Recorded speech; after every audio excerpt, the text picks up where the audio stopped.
Hello, my name is Jaime and today we are going to see the functionality of the project 4A of the course CS50 and shopping.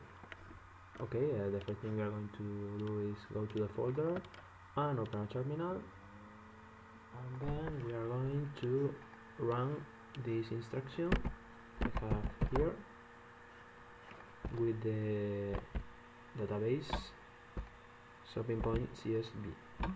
Okay, we press enter and we see that the correct predictions and incorrect predictions are similar of the example in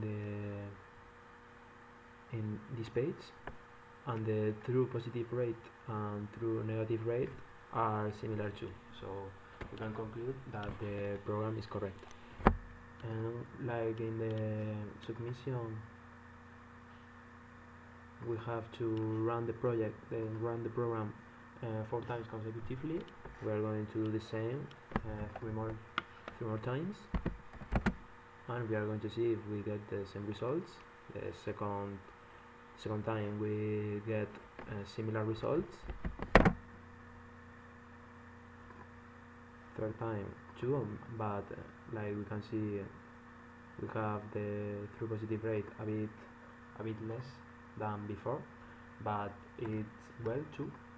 And the last time we are going to do this, and like we can see, we obtain more or less the same